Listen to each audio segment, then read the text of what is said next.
Ketemu lagi dengan Bu Dini di channelnya Dini Suryani. Oke, bagaimana, sudah siap untuk belajar? Namun sebelum kita belajar, jangan lupa untuk like and subscribe ya channelnya Bu Dini. Terima kasih. Oke, di masa pandemi seperti saat ini, intinya Bu Dini mengingatkan untuk selalu mencuci tangan dengan menggunakan sabun atau dengan menggunakan hand sanitizer. Lalu jangan lupa kemana-mana harus menggunakan masker, serta jangan lupa untuk jaga jarak dan hindari kerumunan. Nah, bagaimana, sudah siap untuk belajar? Kalau sudah siap, langsung saja kita lihat penjelasan Bu Dini berikut ini. Baiklah, hari ini kita akan membahas soal latihan ujian sekolah berstandar daerah tahun pelajaran 2021-2022. Soal ini dari Kecamatan Depok, Sleman ya. Ini adalah mapel bahasa Indonesia. Soal ini diselenggarakan kemarin tanggal 23 Februari 2022. Nomor 1, kualitas hasil tumbuhan hortikultura dipengaruhi oleh kesegarannya. Oleh karena itu, harga jualnya juga sering berubah-ubah. Panen yang serentak dan melimpah akan menurunkan harga pasaran. Makna kata hortikultura pada kalimat tersebut adalah seni bercocok tanam sayuran, buah-buahan, dan atau tanaman hias. Nomor 2, banyak pedagang berjualan menempati badan jalan, sangat mengganggu lalu lintas. Jalan yang seharusnya digunakan untuk berkendara menjadi terbatas. Antonim atau lawan kata dari kata terbatas adalah leluasa. Nomor 3, narkoba digunakan dokter untuk membius pasien yang mau dioperasi. Selain itu juga bisa digunakan sebagai obat untuk penyakit tertentu. Narkoba sering disalahgunakan dengan tujuan bukan untuk pengobatan dan penelitian. Untuk hal itu, perlu adanya penyuluhan yang lebih intensif dan masyarakat tentang bahaya narkoba, melakukan pembinaan pada remaja dengan pendekatan persuasif dari remaja ke remaja, kemudian meningkatkan kehidupan beragama dalam keluarga, sekolah, maupun masyarakat. Bagaimana cara menanggulangi penyalahgunaan narkoba? Tadi sudah disebutkan cara menanggulangi penyalahgunaan narkoba yaitu dengan penyuluhan tentang bahaya narkoba, pembinaan, dan meningkatkan keimanan. Jadi ringkasan dari bacaan yang di atas ya. Nomor 4, tumbuhan membutuhkan makanan untuk berkembang, tumbuh, dan mempertahankan hidupnya. Tumbuhan memperoleh makanan dari tanah yang diserap oleh akar. Tumbuhan akan layu atau mati bila tidak memperoleh makanan. Mengapa tumbuhan memerlukan makanan? Tumbuhan memerlukan makanan karena C, untuk berkembang, tumbuh, dan mempertahankan hidupnya. Nomor 5, kalimat utama pada paragraf tersebut adalah ini kalimat utama itu ada di awal atau di akhir. Nah, di sini kebetulan karena ada kata memang proses fotosintesis pada tanaman bermanfaat memperbaiki kualitas udara. Di sini merupakan kesimpulannya, jadi itu merupakan kalimat utamanya di situ ya. Oke, nomor 6, ide pokok paragraf tersebut adalah ini kita lihat dulu kalimat utamanya ada di awal atau di akhir. Nah, ini oleh karena itu kerajinan rotan banyak dipasarkan sebagai cenderamata di daerah wisata maupun ekspor ke berbagai negara. Ini ada kata kesimpulannya, namun jika kita lihat lagi di depan, rotan merupakan hasil hutan yang banyak manfaatnya. Nah, di sini ada di awal dan di akhir ya, sehingga kalau diambil ide pokoknya intinya ini adalah D, manfaat rotan ya. Memang bahasa Indonesia itu sangat sulit, jadi harus banyak berlatih dan kemungkinan tipe-tipe soalnya sama ya biasanya itu, hanya saja diganti bacaannya. Nomor 7, ringkasan yang tepat dari teks tersebut adalah ini harus mewakili setiap kalimat ya. Ini daun suci memiliki banyak manfaat. Nah, berarti manfaat daun suci untuk apa? Di kalimat berikutnya sebagai pewarna makanan, kemudian mengobati sakit perut, lalu antibakteri. Nah, untuk batuk berdarah, pewarna makanan. Nah, di sini berarti yang mewakili itu adalah B ya. Daun suci sering dimanfaatkan untuk mengobati sakit perut, batuk berdarah, dan berbagai pewarna makanan.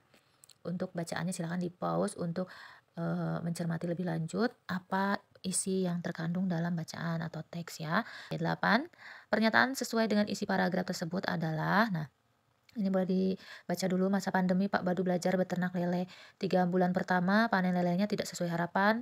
Pak Badu tidak putus asa, beliau terus belajar beternak lele kepada temannya yang sudah berhasil. Dari ketekunan dan kegigihan Pak Badu, kini usaha ternak lelenya berhasil. Nah, jadi yang sesuai dengan paragraf di atas adalah C, pada akhirnya Pak Badu berhasil menjadi peternak lele. Nomor 9, ini jenis paragraf tersebut adalah, nah di sini silakan boleh di-pause untuk membacanya. Setelah membaca, perhatikan ada kata kunci di situ, yaitu ada hal ini dapat dibuktikan. Nah berarti ini adalah argumentasi ya, karena ada kata dapat. Nah, kata dapat selain itu juga ada harus, seharusnya, mesti, semestinya, itu mencerminkan paragraf pendapat atau argumentasi. Untuk narasi itu nanti ada kronologis waktu, misalnya dari bangun sampai mandi, sarapan, lalu pergi ke sekolah. Jadi ada urutan waktu dari awal hingga akhir. Kemudian persuasi itu ada ajakan, ayo, mari. Kemudian deskripsi itu menggambarkan ya, menggambarkan entah itu gambar hewan atau pemandangan dan lain sebagainya. Nomor 10, hal yang akan terjadi jika sekitar jembatan bersih dari tumpukan sampah adalah, nah, sekitar jembatan desa Sekar dijadikan tempat pembuangan sampah, tumpukan sampah menggunung mengakibatkan bau busuk, lalat-lalat mengerumuni tumpukan sampah. Keindahan jembatan menjadi pemandangan yang tidak sedap. Jadi, jika di sekitar jembatan bersih dari tumpukan sampah, maka B, tidak tercium bau busuk di sekitar jembatan. Nomor 11, bacalah dua teks berikut. Lalu pertanyaannya, perbedaan isi teks dari dua paragraf di atas adalah, nah di sini yang pertama, Kementerian Kesehatan RI melalui Direktorat Jenderal Pencegahan dan Pengendalian Penyakit menerbitkan surat edaran pelaksanaan vaksin booster. Sedangkan yang kedua, ini vaksinasi booster diselenggarakan oleh pemerintah dengan sasaran masyarakat usia 18 tahun ke atas.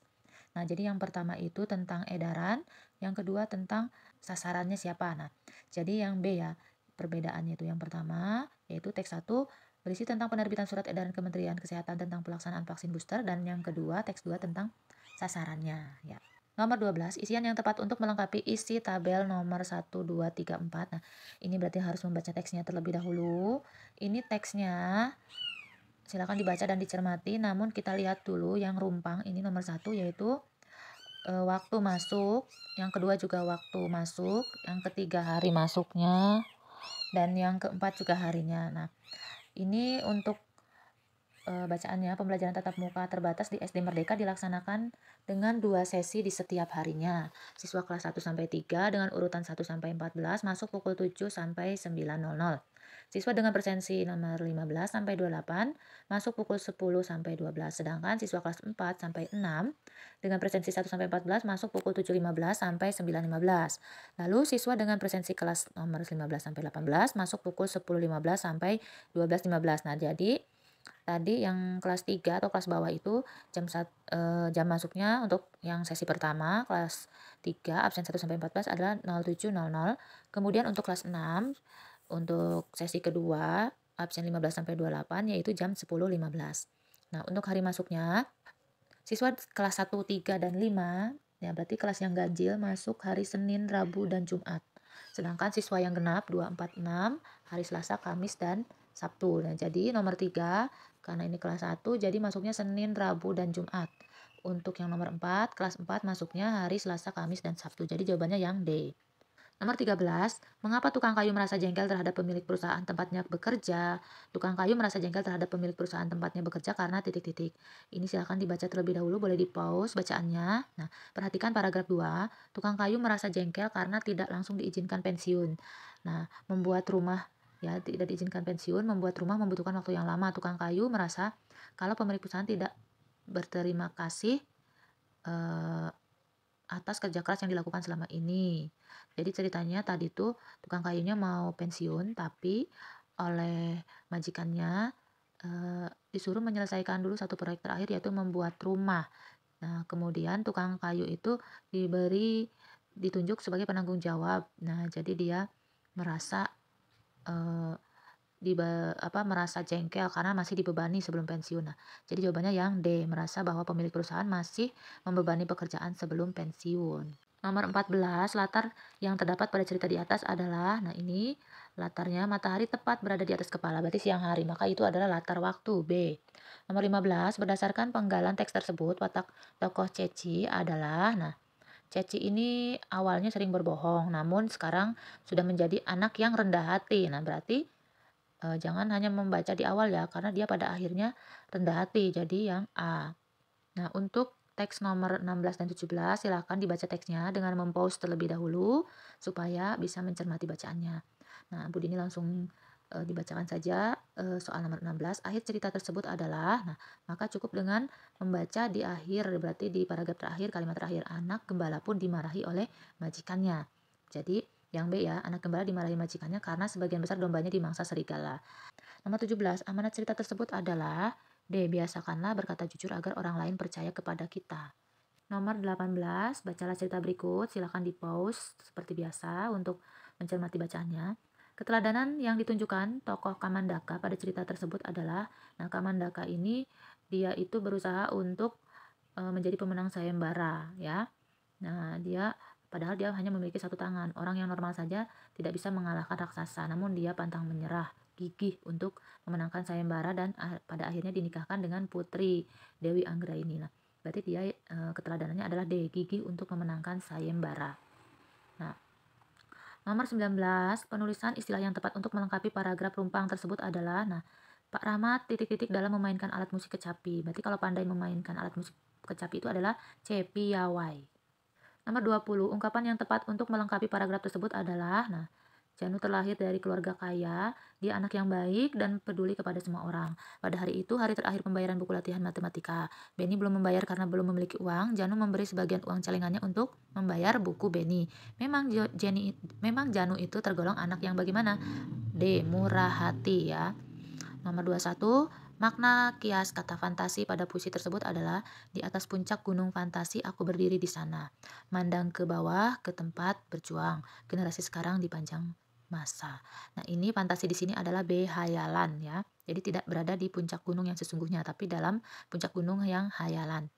Nomor 22, peribahasa yang tepat untuk melengkapi paragraf rumpang tersebut adalah, nah, Boni anak yang terampil, ia senang membuat kerajinan tangan dari manik-manik.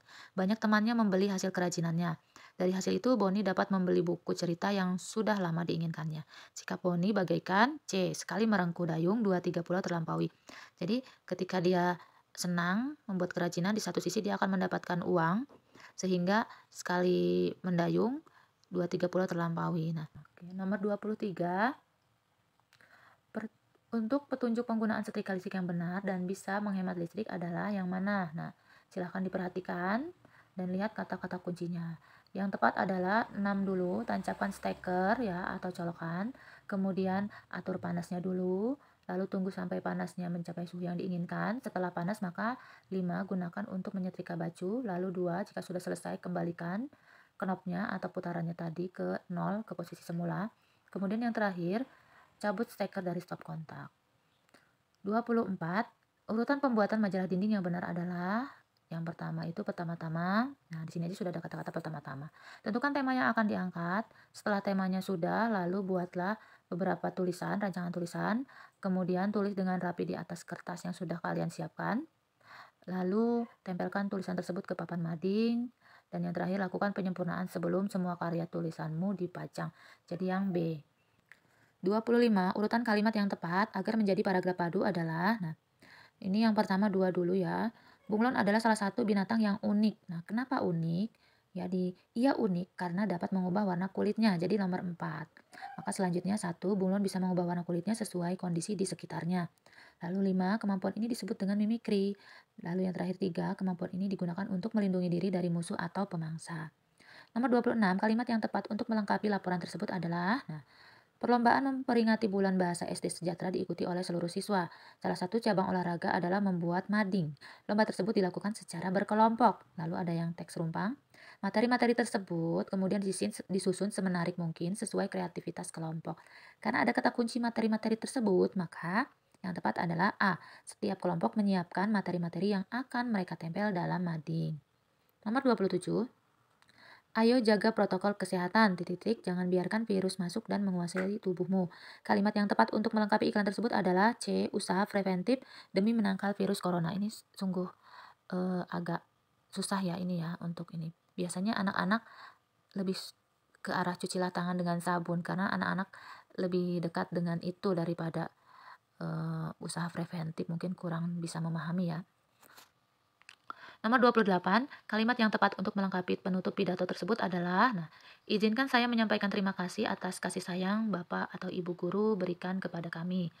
Bapak atau Ibu Guru telah mengajarkan dan mendidik kami dengan sabar. Kini kami telah berhasil lulus dengan nilai memuaskan. Ini berarti pidato salah satu wakil teman yang lulus. Jadi ya, maka jika sudah lulus dengan nilai memuaskan, maka selanjutnya apa?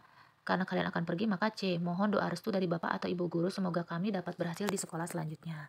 Nomor 29, kata bentukan yang tepat untuk melengkapi paragraf tersebut adalah, nah di sini, namun Bona selalu titik-titik fakta yang ada. Nah di sini maksudnya memutarbalikkan fakta ya. Karena ini ada awalan me dan kan, maka harusnya disatukan. Dan di sini kata dasarnya putar balik. yang diawali dengan huruf K, T, S, P itu melebur. Jadi P-nya harusnya tidak ada. Yang betul adalah memutarbalikkan fakta. Di sini tidak ada jawaban yang benar ya. Jadi sepertinya ini bonus. Nomor 30, Pak Joni membawa segera anak tersebut ke puskesmas terdekat. Nah, ini harusnya Pak Joni segera membawa anak tersebut ke puskesmas terdekat ya. Jadi hanya segeranya yang tadi ada yang salahnya. Oke, nomor 31, kesalahan penggunaan huruf kapital terdapat pada kalimat. Nah, 1 minggu yang lalu semua siswa sudah mulai diberlakukan masuk sekolah 50%. Kenapa salah? Di sini minggunya itu bukan nama hari tapi selama 1 minggu. Jadi yang A yang salah. Nomor 32, kesalahan penggunaan kata baku pada paragraf tersebut adalah adik suka sop bayam. Nah, di sini sop itu harusnya sup ya. Kalau kari betul, gulai betul, satai betul. Satai itu sate, tapi nulisnya harusnya satai. Nomor 33, kesalahan penggunaan tanda baca pada kalimat bercetak tebal adalah Bu, besok. Nah, Bu harusnya Bu, koma, besok aku akan memberi peralatan sekolah. Nah, ini peralatan sekolah, koma, mainan ya. Jadi yang salah tadi tanda tanya dan titik 2. Lalu dan makanan saja, koma, kata Andi kepada ibunya. Harusnya titik bukan tanda seru. Jadi yang salahnya adalah A, tanda tanya, titik 2 dan tanda seru. Nomor 34, perbaikan kesalahan penggunaan huruf kapital pada kalimat bercetak tebal adalah, nah ini bonus karena tidak ada jawabannya ya. Harusnya ini setiap tanggal 21 April, April nama bulan betul kapital, SD berbagi itu betul, mengadakan lomba keluasan. Nah, ini harusnya lomba keluasan untuk memperingati Hari Kartini ya. Ini lomba keluasan, harusnya menggunakan huruf kapital di awalnya ya, lomba dan keluasannya. Jadi tidak ada jawaban yang betul di sini. Nomor 36, penggunaan tanda baca yang tepat pada kalimat yang dicetak tebal adalah koma, gedung apakah yang berwarna-warni itu, koma, ya. Nah, karena tanya berarti tanda tanya. Tanya Anita kepada ayahnya, titik. Nah, harusnya titik. Nah, jadi jawabannya yang B. Nah, bagaimana? Mudah bukan? Tidak ada soal yang sulit di dunia ini kalau kalian mau belajar. Baiklah, cukup sekian dari Bu Dini. Mohon maaf jika ada kesalahan. Wassalamualaikum warahmatullahi wabarakatuh. Sampai jumpa.